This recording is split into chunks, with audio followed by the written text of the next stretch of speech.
Morning, Kiaan. How are you doing, my boy? Looks like things are going well and the game is going well. So, yeah, super proud of where you're at. The iron swing in particular, this leg work and balance and setup, really looking impressive. Okay, really looking super impressive. Okay, so I'm really happy with where we're at. Driver looks a little bit sloppy. Okay, I mean, it's fine. Obviously, at the age where you're trying to hit it hard as well. But I do think we can neaten up that driver. All right. And then when you try it hard and you do get a bit older and stronger, okay, one of the biggest things you want to learn to do to generate club head speed, okay, is to just learn how to use the shaft correctly. All right. Now the swing we've built sort of will generally load the shaft nicely for us. Okay. We got to learn how to release it now. We're now generating enough speed and enough torque in that shaft, and now we're going to learn how to release it. Okay. So driver needs a little bit of work in terms of neatening up, and then really learning how to release it. Okay, we saw in the driver swings there quite often getting yourself sloppy and inside. Okay, and then just a little bit of a lean over sometimes. Okay, so that's kind of where we're focusing this month, neatening up the end of the backswing, and then just learning how to release that driver, keeping the iron swing pretty much exactly where it is. It's looking really, really beautiful. And then 3-wood is kind of stuck in between. So a couple of good 3-woods.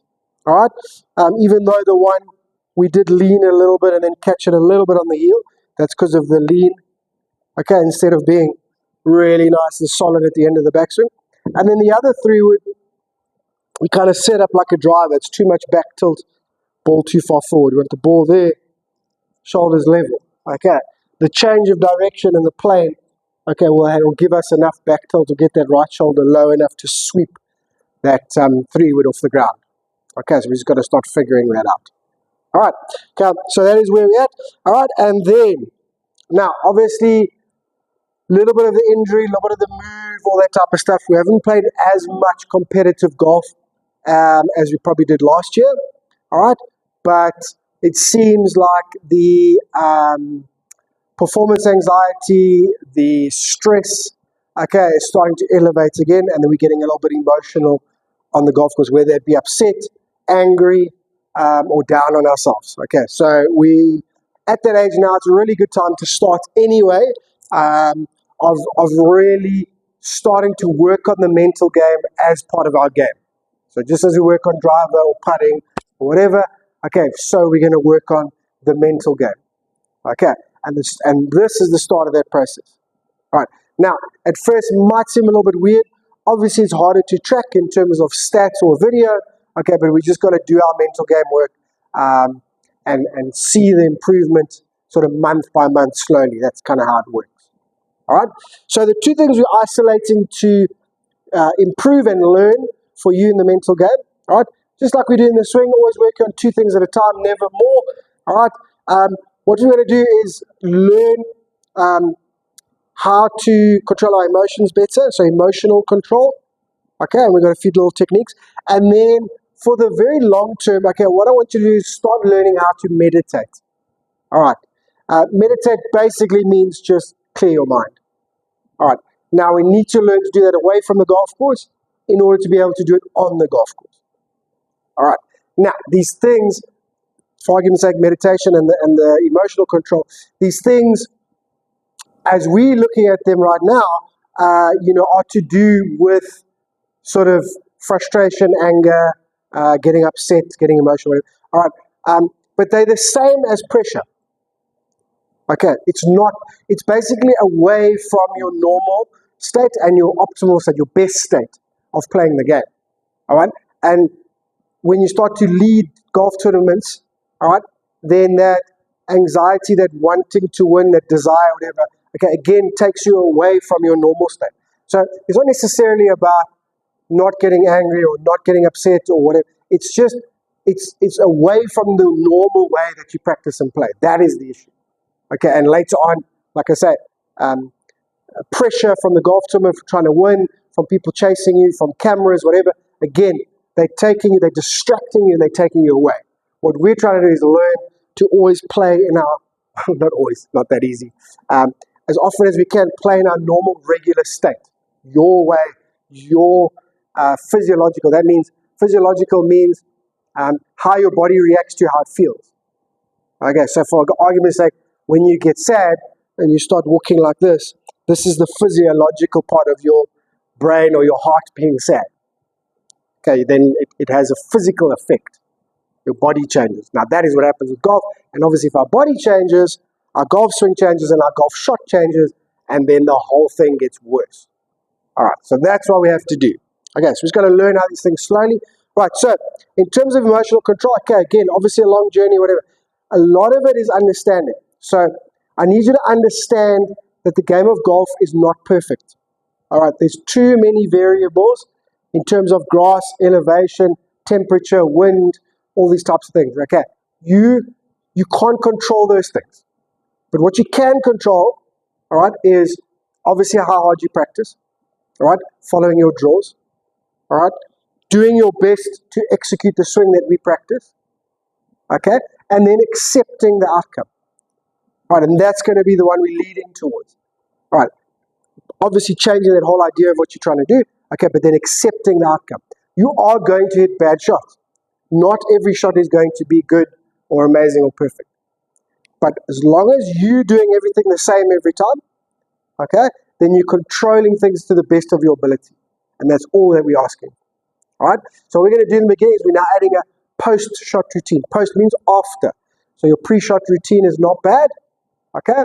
And now we're adding in a post-shot routine. So after you hit the shot, all right?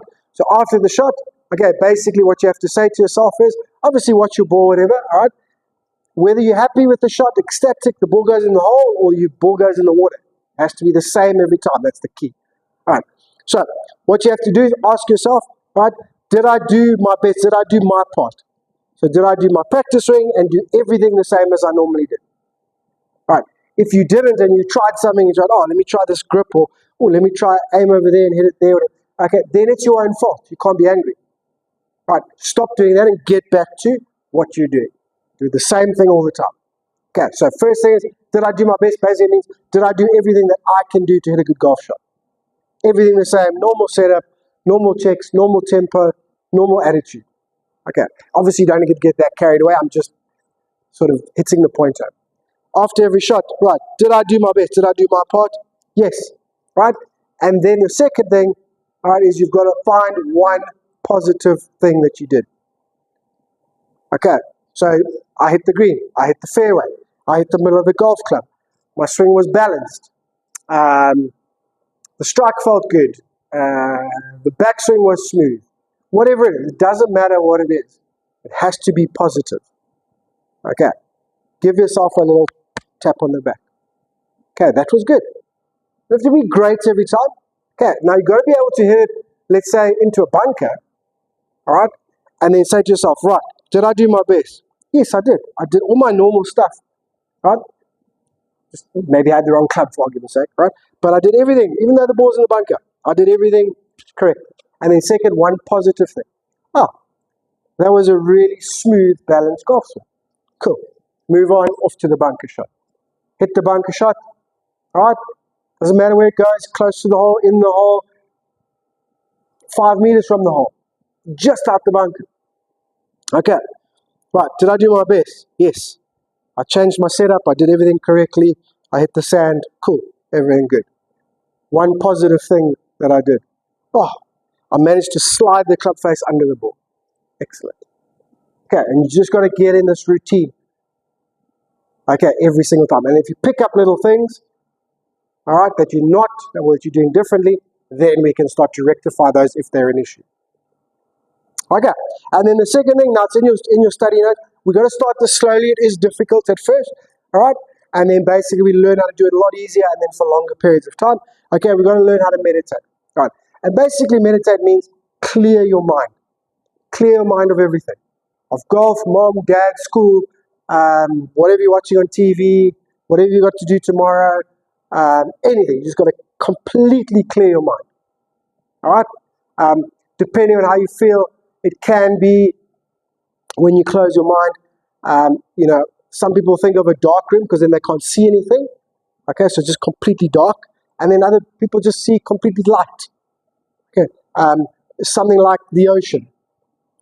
Okay, but then you can't have the waves and stuff. It's got to be completely calm and one completely clear.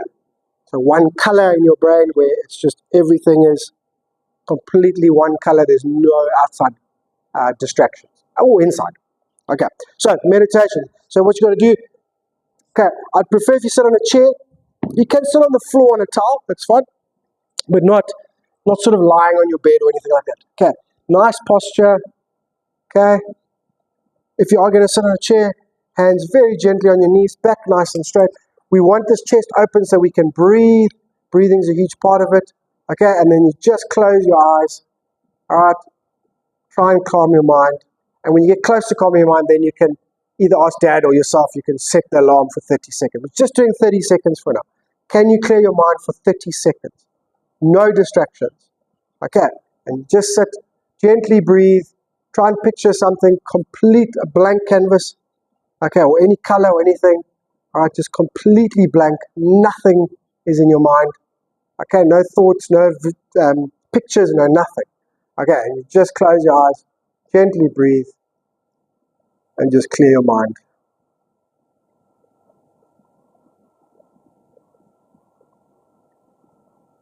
Okay, I'm not going to do a full 30 seconds. All right, I'm a bit out of practice, but I, used to be able to do probably 45 minutes to sometimes even an hour. All right, but the problem with that is you fall asleep. Anyway, right, start of a process. Okay, I know there's a lot of talking there. Don't stress about it. Okay, go through it slowly. A lot of it's for dad to interpret to you anyway. Your key things are the two things that happen after you had a golf shot and learning to meditate. Okay, that's what I want from you. Okay, my boy, exciting times. Have a good week, and we'll chat during the week. All right.